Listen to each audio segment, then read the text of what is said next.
حدث يهون. الله المقدر والعالم شؤون.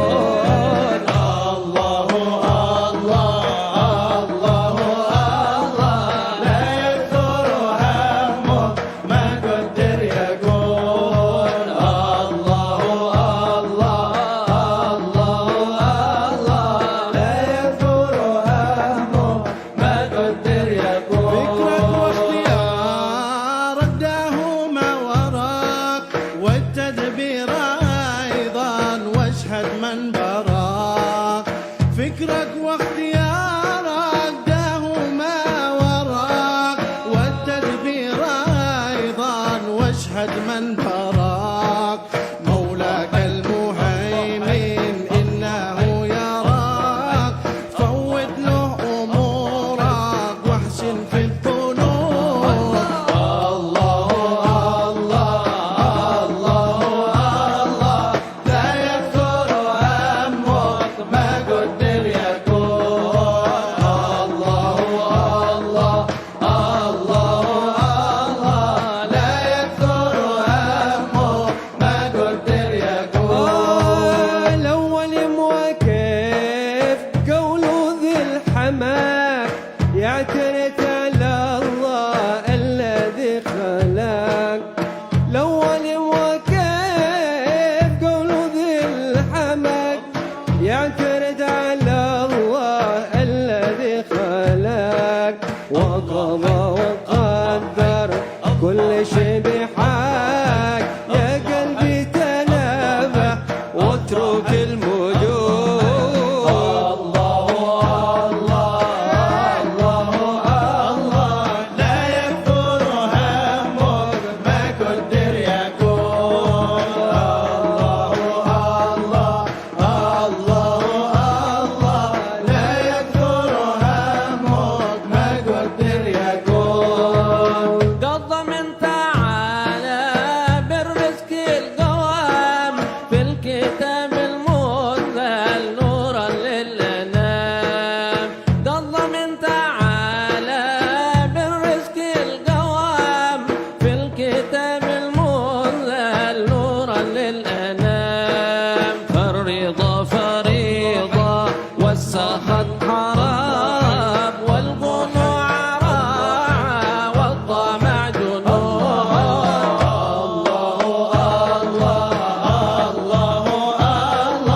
لا يكثر همك ما قدر يكون.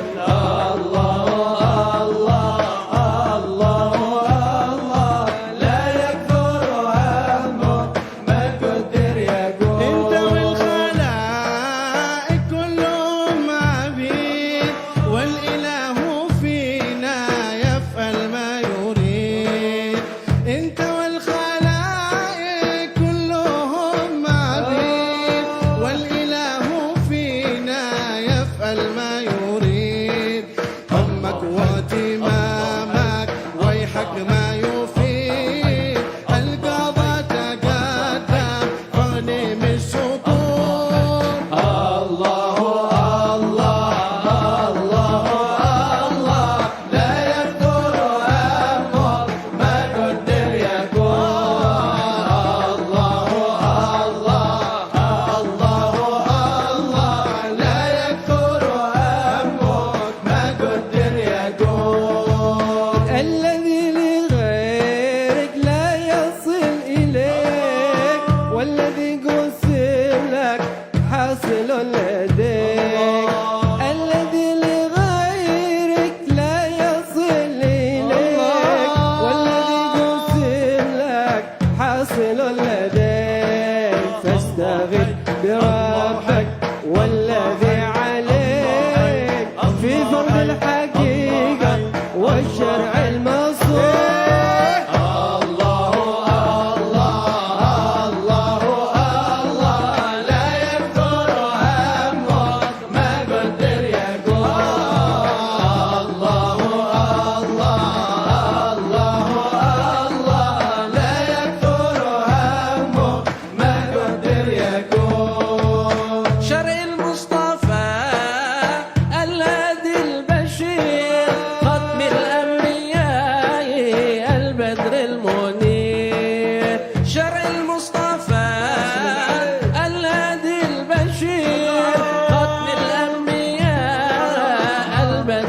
طريق خير الورى دعوة إلى الله دوام بالفعل والقصد والنية وخير الكلام بالفعل والقصد والنية وخير الكلام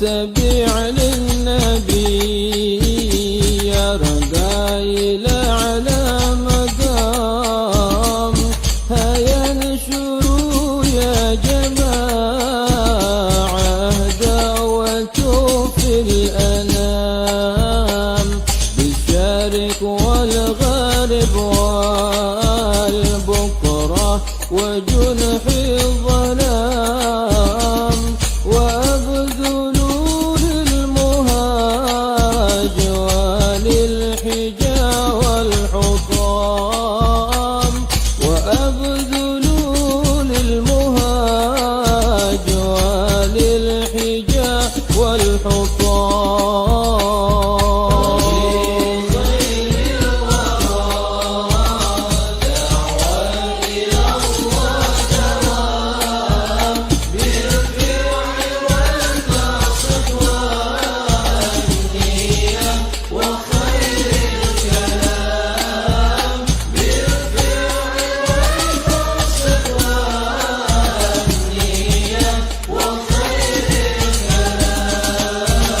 لا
صلوا على من به يزول الظلام مرامنا هو أعظم بالنبي من مرام عليه من ربنا أذكى الصلاة والسلام والآل وصحب من سار وبحث النظام ومن تبعهم إلى يوم اللقاء والقيام.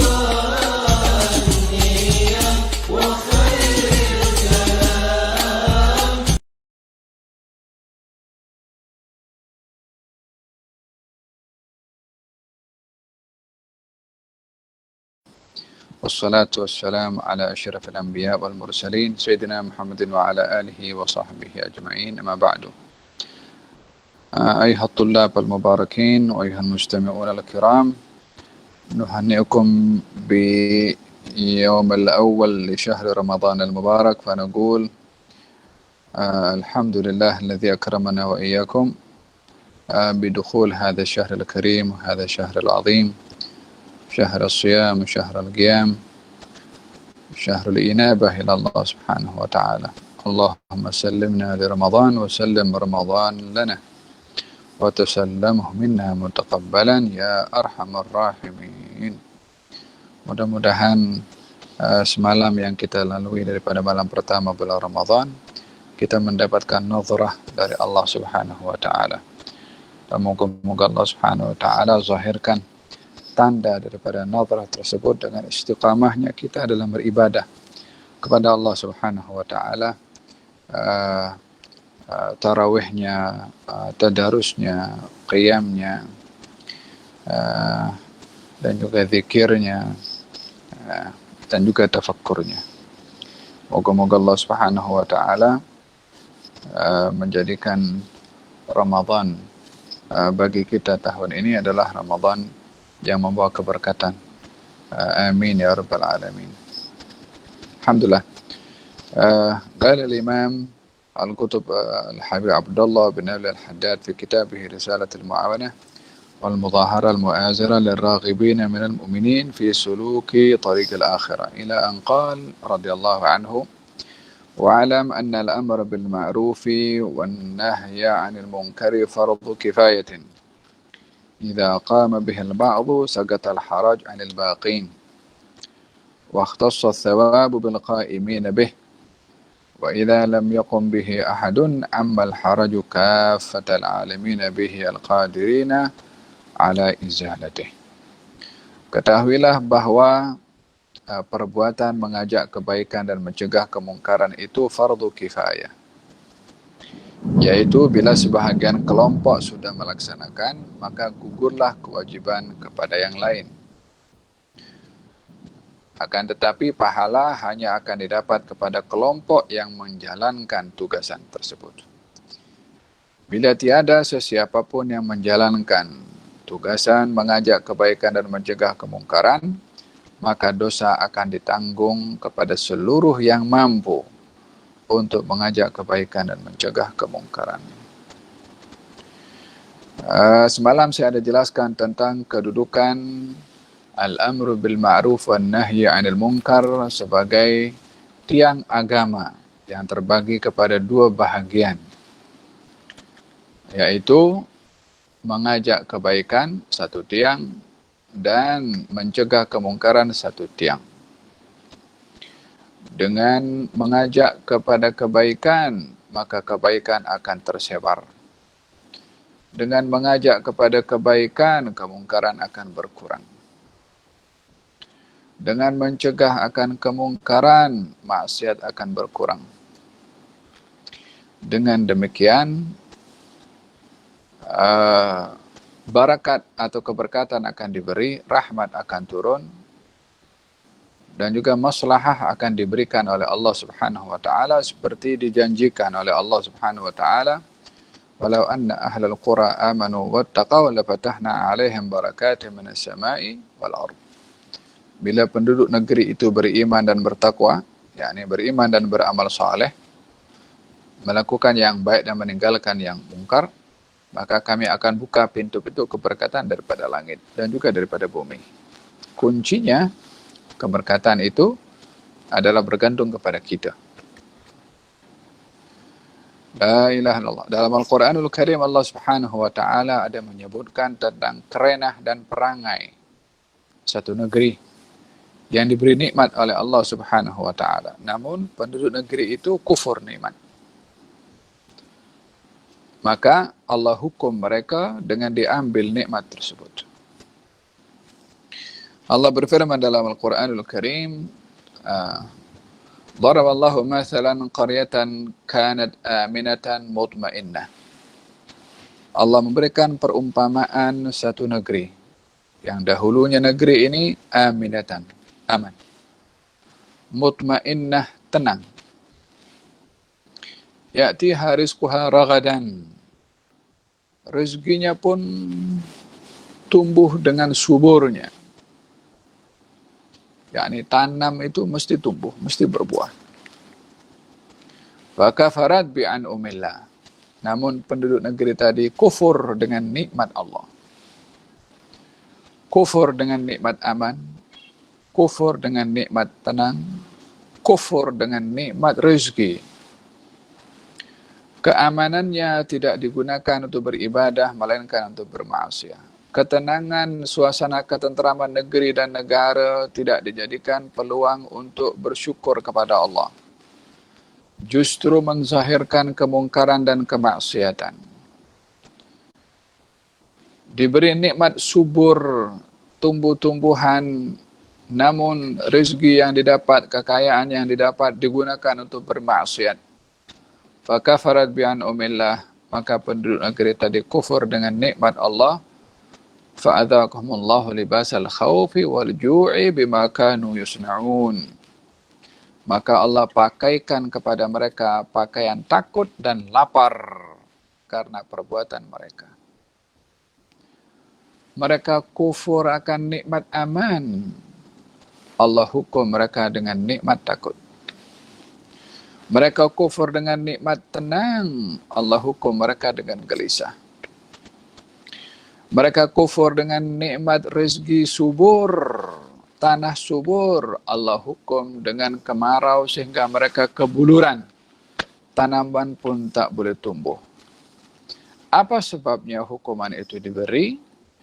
Karena bima kanu yasna'un. Karena perbuatan mereka manusia itu sendiri. Al-jaza'u min jinsil amal. Balasan dari Allah itu bergantung kepada amal apa yang kita buat. Dalam hadis Nabi Muhammad sallallahu alaihi wasallam, beliau bersabda, "Laula syuyukhun rukka wa atfalun rudza wa hayawanun rutta lasallatallahu alaikum adzaban min indih." Kalau bukan oleh kerana adanya orang-orang tua yang beribadah, rukuk dan sujud. Kalau bukan oleh kerana binatang-binatang yang masih diternakkan. Kalau bukan oleh kerana bayi-bayi yang sedang menyusu, maka Allah akan turunkan azab kepada kamu. Yakni terkadang bala dan wabak besar ini dihalang untuk turun karena adanya makhluk-makhluk yang mendapat rahmat dari Allah Subhanahu wa taala, seperti orang tua yang lemah, yang mana orang sudah berusia tua itu mendapat perhatian khusus daripada Allah berupa belas kasihan dan rahmat, termasuk kanak-kanak yang kecil yang masih menyusu yang tak berdosa, karena kesucian mereka itu menjadi sebab terhalangnya musibah turun, dan juga karena binatang yang tidak mukallaf, yang masih mempunyai anak, yang masih menjaga dan membela kepada anak-anak mereka, maka Allah Subhanahu wa taala mencegah turunnya bala disebabkan oleh kerana makhluk-makhluk tertentu yang disebutkan tadi. Bermakna kebanyakan daripada manusia, khususnya yang masih sehat, yang masih muda. Tadi yang Allah sebutkan siapa? Nabi sebutkan siapa? Orang tua yang lemah dan kanak-kanak yang menyusu. Kalau bukan karena ini, maka turun azab. Berarti yang bikin hal siapa? Ya orang yang sehat, yang masih muda, yang masih cergas, yang masih bertugas, yang ada kedudukan, yang ada jawatan, sebagai CEO ke, sebagai bawahan ke, sebagai pengurusi ke, sebagai presiden ke, sebagai timbalan ke, sebagai esko ke, sebagai apa saja kedudukannya. Yang mereka-mereka ni yang boleh menjadi sebab datangnya bala dan wabak bila tidak dipergunakan apa yang telah diamanahkan untuk taat kepada Allah Subhanahu wa taala. Jadi belas kasihannya Allah ini disebabkan orang-orang tak berdosa, orang tua dan kanak-kanak. Yang banyak berdosa yang muda-muda macam kita ini. Ya Allah, bila yang tak berdosa macam orang tua dan kanak-kanak itu yang memang mereka sukar anak-anak untuk berbuat dosa, masih kecil memang tak mungkin berbuat dosa kalau masih menyusu. Yang sudah tua nak berbuat dosa, tak ada lagi tenaga mereka nak berbuat dosa, dah badan sudah lemah. Alangkah bertuahnya bila anak muda, remaja, ada kedudukan, ada jawatan, kalau digunakan ianya untuk taat kepada Allah Subhanahu wa taala. Faham tum? Di antara orang yang dibanggakan oleh Allah Subhanahu wa taala adalah anak muda yang tumbuh dewasa dalam keadaan taat kepada Allah. Diberi kesehatan, cuma digunakan untuk taat kepada Allah Subhanahu wa taala. La ilaha illallah. Ada berkenaan dengan pentingnya al-amru bil ma'ruf wan nahy anil munkar dan impact daripada perbuatan demikian. Tidaklah dikatakan al-amru bil ma'ruf wan nahy anil munkar ini sebagai penghalang kepada kebebasan. Akhir-akhir ini banyak suara-suara yang menyuarakan kebebasan atau hak bersuara tanpa menimbang arti kebebasan itu mengikut fitrah, mengikut adat, dan juga paling penting sekali adalah agama. Tidaklah seseorang itu akan dikatakan bebas untuk berekspresi kalau menyakiti perasaan orang lain, atau tengking orang lain, atau menghina orang lain. Karena ini sudah melebihi batasan wajar, batasan etika. Tak boleh saya ambil mikrofon, saya maki satu orang, satu-satu saya maki. Mana boleh? Tak boleh dengan dasar saya berekspresi untuk kebebasan nak bersuara. Saya boleh menyakiti perasaan orang lain. Atau kebebasan juga. Apa kebebasannya? Bukan saya lah, orang lain contohnya. Ada nak bersuara. Saya nak tolong orang yang susah ni. Banyak orang-orang susah. Yang korban COVID ini pun juga hilang kerja. Saya nak tolong mereka. Macam mana? Kita nak rompak duit orang. Lepas tu ambil duit tu kita agihkan kepada orang-orang susah. Saya bebas dengan cara saya nak tolong orang susah dengan cara merompak ke, mencuri ke, rasuah ke, tak kisah. Mana boleh. Nak dikatakan yang demikian itu sebagai satu kebebasan untuk tolong orang dengan cara yang tidak dibenarkan. Nah, atau saya nak pasang tip. Saya letakkan speaker kat luar situ. Yang kira-kira satu taman ni boleh dengar. Pukul 12 malam. Kasih kuat full volume. Saya punya rumah, saya punya tape. Saya sendiri yang beli CD. Boleh saya katakan itu kebebasan untuk bersuara? Of course tidak. Jadi kebebasan di sini tidaklah mutlak sebagaimana kita suka.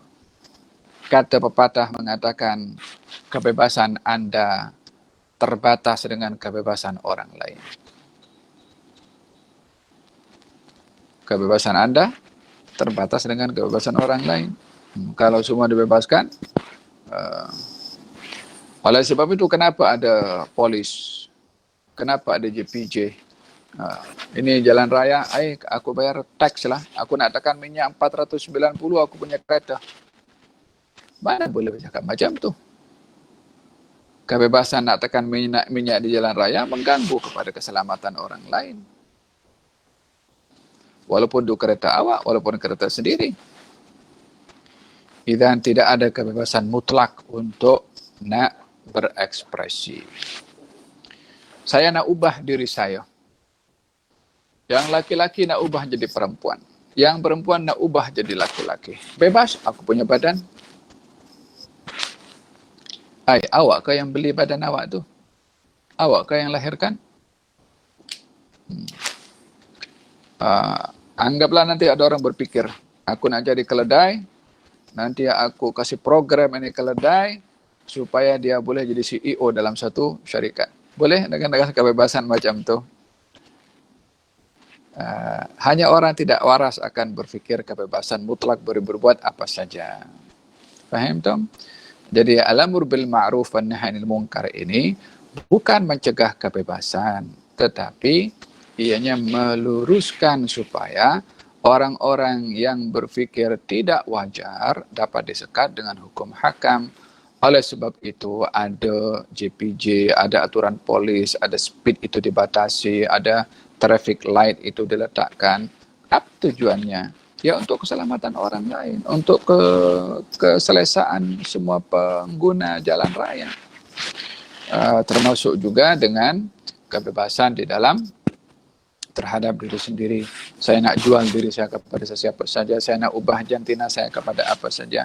Bukan seperti itu, nanti akan jadi kacau kalau seperti itu dibiarkan. Oleh sebab itu, al-amru bil ma'ruf wan nahy anil munkar ini adalah satu peraturan yang meluruskan dan juga ingin membawa kemaslahatan kepada orang ramai. Kelompok-kelompok ganjil yang ingin mencegah al-amru bil ma'ruf dan nahy anil munkar dengan slogan kebebasan adalah tidak wajar bertindak demikian. La ilaha illallah wal wajib 'alaika idza ra'aita man yatruku ma'rufan aw yaf'ala munkaran an tu'rifahu bi kauni dzalika ma'rufan aw munkaran. Kewajiban kamu bila kamu lihat ada orang yang meninggalkan perbuatan mengajak kebaikan atau meninggalkan perbuatan yang baik atau berbuat kemungkaran. Kita nampak orang berbuat mungkar. Kita nampak orang tak mau berbuat baik. Apa wajib kita lakukan? Antu arifahu. Engkau ajar dia. Engkau beritahu dia. Engkau nasihat pada dia. Itu pertama. Bukan maki. Bukan tengking. Gal laqad kana lakum fi Rasulillahi uswatun hasanah. Kalau satu hari baginda Rasulullah SAW didatangi oleh seorang anak muda. Kemudian bertanya kepada Rasulullah, ya Rasulullah, izinkan aku berbuat zina. Sahabat marah. Kata Nabi, tunggu dulu. Orang sakit datang kepada dokter untuk berobat. Bukan untuk dihalau, bukan untuk dimarah. Tambah sakit nanti. Kata Nabi, mahu kamu kalau orang lain berzina dengan ibu kamu? Dia kata, aku tak mau. Dengan anak perempuan kamu? Dia kata, aku tak mau. Dengan kakak atau adik perempuan kamu? Dia kata, aku tak mau. Kata baginda Rasulullah, kalau begitu kau nak berzina dengan perempuan lain, perempuan itu mungkin ibu kepada orang lain, anak kepada orang lain, adik-beradik kepada orang lain yang tak mau juga macam engkau. Barulah orang tadi pun berfikir dan juga didoakan oleh Nabi sehingga orang itu berhenti daripada keinginannya untuk berbuat perbuatan yang keji tadi. Kalau ada seorang yang dia dah solat di belakang baginda Rasulullah SAW, kemudian dia bersin, acib, dia kata alhamdulillah, dia kata rahamukallah, dia jawab sendiri. Maka sahabat pun geramlah kepada orang ini, macam mana dia solat, dia bercakap sendiri. Maka selesai daripada solat, Nabi tak marah, bahkan Nabi ajarkan, wahai saudara Arab, kalau dalam solat tak boleh bercakap dengan sesiapa, yang boleh itu baca Quran, berzikir sahaja. Kata sahabat Arab atau Badui tadi, Nabi tak marah aku, Nabi tak tengking aku. Diajar oleh Nabi SAW. Kewajiban berhadapan dengan orang yang dia melakukan perbuatan yang maksiat, perbuatan yang mungkar, antu'arrifahu. Engkau ajar, bagi tahu ini perbuatan tak boleh, ini perbuatan mungkar. Nampak orang minum arak, ini kau masuk neraka, laknat. Jangan begitu. Slow-slow dulu bagi tahu. Fa'in lam yadda'hu fa'alaika biwa'adhihi wa takhwifih.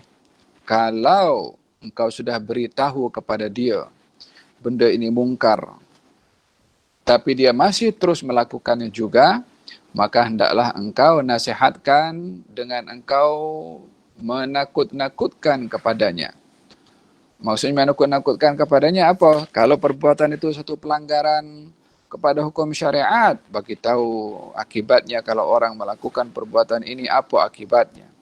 Kalau ini melanggar kepada undang-undang yang sudah ditetapkan, maka bagi tahu nanti kalau ketahuan boleh kena tangkap polis dan seterusnya. Takhwif, yang diancam akan hukuman yang akan dikenakan kepadanya bila dia masih berterusan dalam melakukan perbuatan yang maksiat tadi. فإن لم ينزجر فعليك بتغييره وقهره بالضرب وكسر آلة اللهو المحرمة وإراقة الخمر ورد الأموال المغصوبة من يده إلى أربابها وهذه الرتبة لا يستقل بها إلا من بذل نفسه لله أو كان مأذونا له من جهة السلطان. Kalau mereka masih tetap juga tak mau, diancam, diingatkan, tetap dia juga buat maksiat, maka hendaklah kamu mengambil tindakan lebih tegas, yaitu dengan merampas, mengambil apa hal yang haram yang sedang dilakukannya. Kalau arak, diambil araknya untuk dituangkan. Kalau alat-alat yang diharamkan dalam syariat, alat itu diambil untuk dirosakkan. Namun kata Al-Haddad, yang seperti ini tindakan dengan tegas, dengan kekerasan, ini hanya diperbolehkan oleh orang yang mendapat mandat daripada sultan, artinya daripada pemerintah yang berwajib. Baik itu kalau polisnya itu polis, macam tindakan-tindakan yang tegas diambil oleh polis, dia ada otoriti untuk berbuat demikian. Tujuannya untuk mencegah perkara yang mungkar. Atau pihak Majelis Ugama Islam contohnya. Apabila mengambil tindakan tegas, maka ianya sudah mendapat otoriti. Tapi tak boleh setiap orang, aku curiga lah rumah ini ada something yang tak kena lah. Aku bawa aku punya geng malam ini, 5 orang, 10 orang, kita masuk daripada pintu belakang, kita tangkap, kita ambil gambar. Tak boleh macam tu. Faham tak? Jadi masing-masing ada batasannya. Di mana kita memiliki keupayaan untuk mengajak kebaikan dan mencegah kemungkaran, disitulah yang perlu kita ambil. Bila kita mampu dengan nasihat, kita nasihat. Mampu kita dengan memperingatan, beri peringatan. Mampu kita dengan mendoakan, kita doakan. Yang diberi otoriti untuk mengambil tindakan lebih tegas, maka ambillah, kegunakanlah kuasa itu untuk menegakkan yang baik dan mencegah yang mungkar. Wa amma ar-rutbatan al-ulatani a'ni at-ta'rif wal wa'dhi fala yaksur anhuma illa jahilun mukhabbitun aw 'alimun mufarrid. Adapun yang kedua, yakni dua-dua langkah untuk mengajak kebaikan dan mencegah kemungkaran. At-ta'rif, mengajar, memberitahu, dan juga al-wa'd, menegur dan menakut-nakutkan. Yang seperti ini, maka orang berhak untuk berbuat. Dan tidak ada orang yang dia meninggalkan al-amru bil ma'ruf wan nahyi 'anil munkar dengan memberikan penerangan, dengan menasihat, dengan menegur, dengan menakut-nakutkan.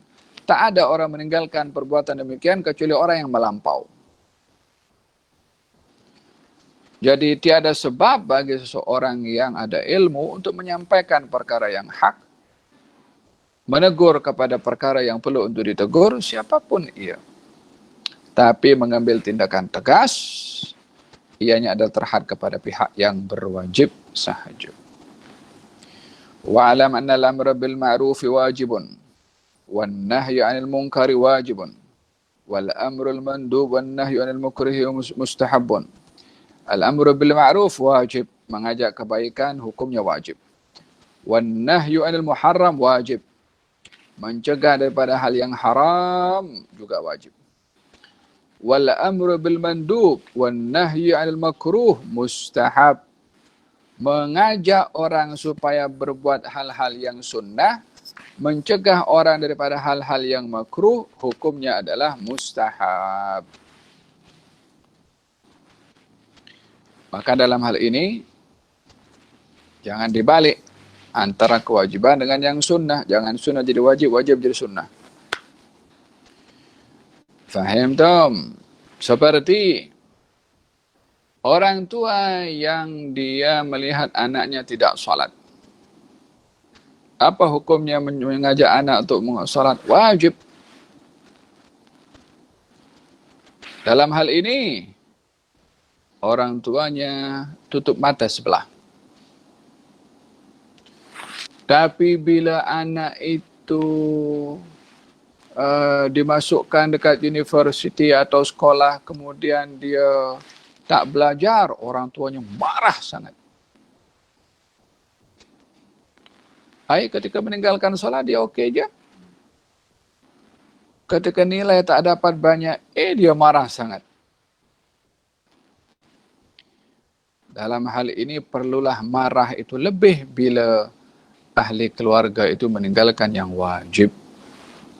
Kita kena marah lebih. Karena itu tanggungjawab kita di hadapan Allah Subhanahu wa ta'ala. Wa idza amarta bima'rufin aw nahaita 'anil munkarin wa lam yusma' laka bimufaraqati mawdhi'il munkar wa hajir murtakibihi hatta yafi'a ila amrillah.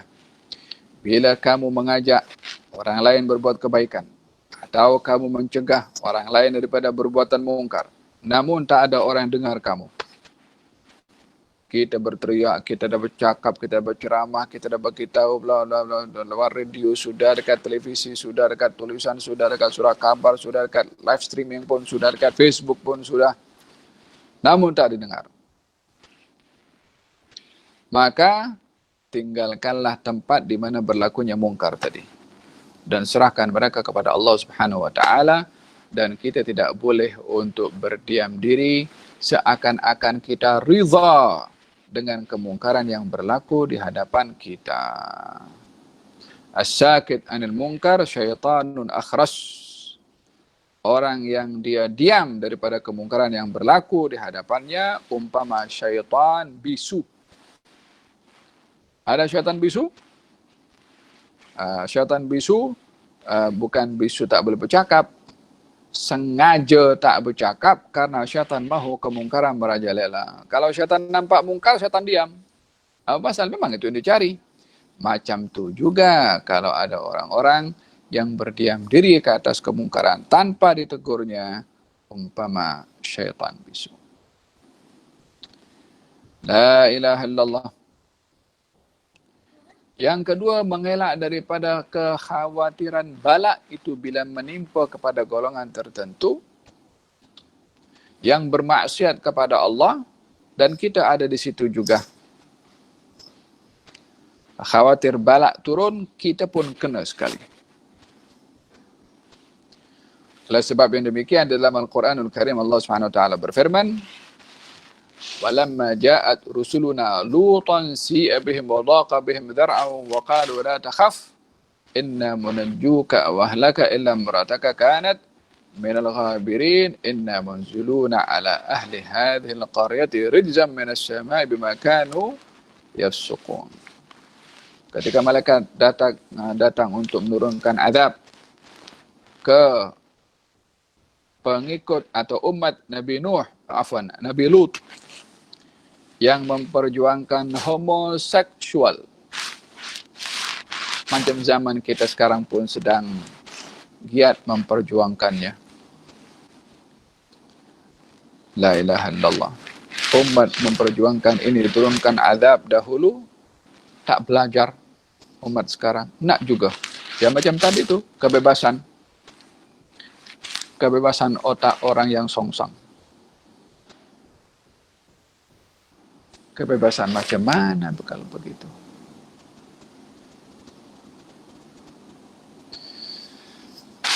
Maka diperintahkan oleh Allah Subhanahu wa taala agar supaya Nabi Lut bersama dengan orang-orang beriman dengannya untuk keluar daripada negeri itu sementara azab akan turun. Jadi sebelum azab turun diperintahkan Nabi Lut keluar dulu. Setelah keluar baru azab turun. Karena khawatir orang-orang yang berdiam diri di tengah-tengah kemungkaran yang merajalela, maksiat yang merajalela, bila balak turun maka kena semua, termasuk orang-orang yang tidak berbuat maksiat. Wattaqu fitnatan la tusibanna alladhina zalamu minkum khassah. Hati-hati kamu daripada balak, daripada fitnah, daripada dugaan yang tidak akan menimpa kepada orang yang zalim sahaja. Yang tak zalim pun kena juga. Wa alayka bi karahiyatil ma'asi wa karahiyatil musirrin 'alayha wa bughdhuhum fillahi wa hadha wajibun 'ala kulli mu'min. Dan hendaklah kamu tidak suka, benci kepada perbuatan maksiat dan benci kepada sifat orang yang berterusan berbuat maksiat. Kebencian itu kerana Allah.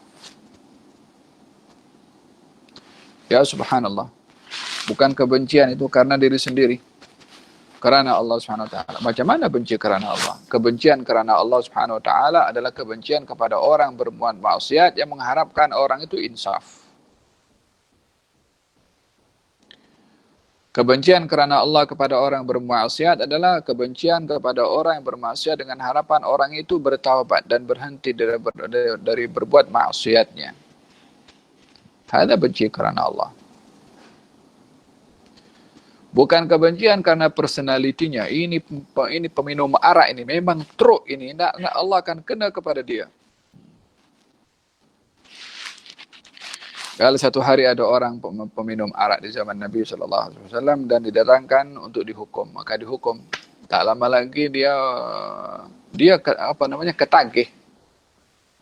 Dia buat lagi. Dihukum lagi. Sampai 3 kali. Maka ketika kali yang ketiga ada seorang sahabat yang menghina kepada dia. Kepada orang minum arak. Kata baginda Rasulullah, kamu jangan maki dia. Jangan kamu tolong syaitan dengan memaki. Hatta kepada orang bermaksiat. Karena kebencian bukan kepada zat orang itu. Tapi kepada perbuatan orang itu. Fahimtum? Wallahu ta'ala a'lam bissawab.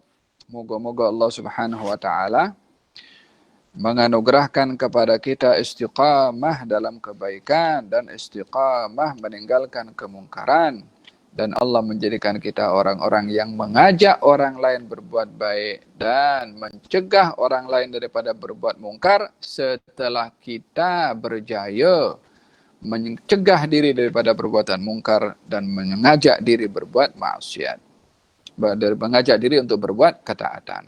Ya, sebelum suruh orang berbuat, diri kita ajak dulu.